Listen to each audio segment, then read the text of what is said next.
In this class, we are going to learn how to call external REST APIs in our Oracle integration Gen 3, which accepts the request of multipart form data as the content type.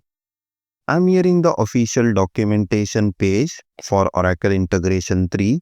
From the table of content, you have to go to number 5 topic, that is implementing common patterns using the REST adapter. If you scroll down, you will see a section which says map to construct the payload, that is for external REST API which accepts the multipart form data as the content type. If you are sending any multipart form data content type request to the external REST endpoints, there are a couple of sections in the multipart form data. One is you can send the attachments, which means the file as well as the text. Main important thing over here is the HTML field name. So when you are consuming any form data kind of API, here if you see, we are having a file option as well as the text. So in the integration as well, file is called as attachments and other things are called as parameters. I will show you when I walk you through the integration. Now this is one of the REST endpoints which is accepting the multipart form data kind of request which I have created with ORDS REST API. So it will be similar like this if you are consuming any of the standard Oracle or non-Oracle REST APIs which accepts the content type of multipart form data type. Basically, we can send multiple files as well as the parameters, and in the response, we will get XML, JSON, whatever is the API provider has documented in their API documentation that you will be able to see over here. So let's come back to our documentation. As the documentation says, in the mapper, you can map the attachments, and if you see over here, the file input HTML field name, here you have to provide the name, what you see over here. Like here in my API, it is called as file. So you have to mention file. Part name, you can send the file name. So for more details, you can have a look at this documentation. Coming to the text fields, we have to send them as the parameters. So we will see all these concepts when we walk you through the integration. Now before I walk you through the integration which I have created over here, let me have a quick demonstration on this REST endpoint. So this REST API is basically trying to get the file from my computer and upload to the database. So currently my database is not having any files. If I just run this query, so it is empty. Basically it can capture the file name, content and couple of parameters like submitted by and the file visibility in their respective columns. Now let me click on send. So this postman will send a request to my ORDS REST endpoint and it will send this file, that is thumbnail of my YouTube video, and there is a file visibility and submitted by. So let me just rerun this query and we can see the file name, the blob, that is the file content in the blob. So this is the blob kind of column. And then we are having the type of the file. These are things automatically fetched by the ORDS. File visibility and submitted by, these were the separate parameters over here, which we were sending from the API. That is in the request, and submitted on is auto-populated. Now this class is not focusing on how to build the ORDS REST endpoint, that is to accept the file in the header or in the form data. So these concepts we have covered in detail in our earlier classes in the ORDS series. You can have a look at that class. Suppose if you want to learn how to build the ORDS REST endpoint which can accept the file as well as the text data in the multipart form data as the content type. Now this class focuses main on how we can make use of integration, that is to consume such kind of REST endpoints. Before I walk you through the integration which I have created to demonstrate this use case, I will have a quick demonstration on this integration. Click on run. So this integration, this will basically call the same endpoint, that is this endpoint, and upload the file to the ORDS REST endpoint and ultimately to the database table, that is this one. Now there is a catch over here. In the request, if you see, I have exposed this integration over the REST protocol, and in the request I am accepting the file name and the file directory. Now you might ask, what is this directory and the file name? So I will be providing the directory and the file name of the FTP server. So I have placed the file with the name apexlearningpath.pdf. Now basically I am saying there is the file with this name, that is a PDF, and it is in this directory. Go to this directory, pick the file and then call the ORDS REST endpoint as a multipart form data request content type and upload the file.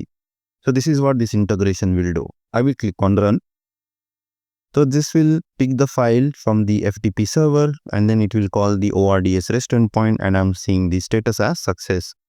So let me just refresh the audit.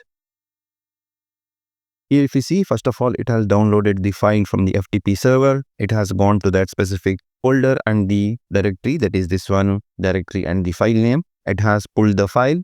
Next, it has called the same REST endpoint and it has uploaded the file. Now here if you see the request to the ORDS, as the documentation had told, we can send n number of attachments. So here is my attachment, which is nothing but the file downloaded from the FTP server. So part name is the file name. Input HTML field name, this is very important when we send any attachment. So you have to make sure whatever API is accepting the name or attachment or the file, we have to send it over here. Suppose if it is an array, you can give file of 0, 1, 2, 3. So all these things will be documented by the API provider and not by the Oracle. Oracle has provided a platform, that is the mapper, where you can pass any kind of values as it is accepted by the vendor or the API provider. So this was regarding the file we have sending in the attachment. Now coming to the parameters that is submitted by and the file visibility. So these are of type text. Here I'm sending this as the parameter. If you see, Oracle integration supports n number of parameters to be sent. So parameter name, we have to provide this as an attribute and the value is within the text. So this is how we have to send the request, and ultimately this API will call the ORDS, upload the file, share all the parameter details, and it will be inserting the file into the table. Now let's verify. Let me just run. Here if you see the line number 2, so this is inserted by the integration and it has inserted the file visibility and the submitted by as we have mapped in the mapper. Now let's walk through the integration and see what are all actions we have used while building this integration. This is a very simple integration I have built and it is having couple of steps. One is to download the file from the FTP and another is to call the ORDS REST endpoint. While having the demonstration, I have shown you the input or the request accepted by this integration. Basically, I'm sending the JSON payload having the file name and the directory over here in the request. Next, I'm making use of the FTP connection over here, basically the SFTP, and the operation I'm making use over here is the download file. And in the mapper, I'm sending the file directory and the name to this FTP server connection. Next, the main thing is calling this ORDS REST endpoint. So here if you see, I have provided the related URI as it is accepted for this API. Now the main focus over here is defining it as a post, and I'm telling I will be defining the request as well as this API will send back the response. Click on continue. Next most important thing is we have to check mark request is a multipart with the payload, as well as I'm telling this is a multipart form data with HTML form payload. Form payload means we will be sending the file or the text, and the details we will define later in the mapper. So this is what it means. So you have to check mark request is a multipart form data. Click on continue. Coming to the response, I have set this as binary. Suppose if you are having JSON or XML structure, you can copy from here and you can paste. So in my case, I have made it as binary because I'm getting the HTML response back from this API. So that's it with this configuration for REST endpoint. Let me click on mapper edit. First and the foremost thing is the attachments. As we are downloading the file from the FTP server, we will be getting the file reference over here under the download response, that is for the file. Let me just expand. So when we are consuming multipart form request, we can attach multiple attachments on the files. If you see attachment icon, it is an array. So in my case, I'm sending only one file. So the file name I will be mapping to the part name, file reference to the attachment reference, and there is this file input HTML field name. Here I'm telling the name is file. So this you will get from your API provider, not from the Oracle. So whatever your API provider tells, you have to map it over here. Next, coming to the parameter list, I'm having couple of parameters over here. One is the file visibility and another is a submitted by.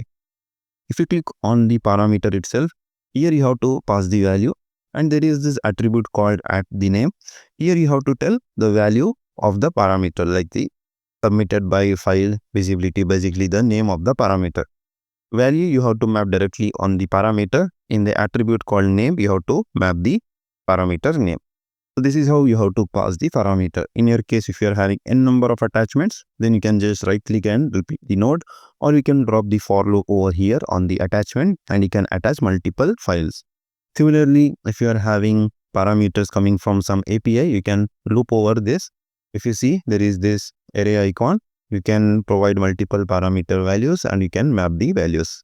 So using this simple mapper or this step, we can call any REST endpoint in our Oracle integration Gen 3 instance, which supports the multipart form data kind of request as the content type. So sky is the only limit when we are using the Oracle integration. Almost all kind of REST API endpoints we can call with the help of integration, and the request we can define with the help of mapper.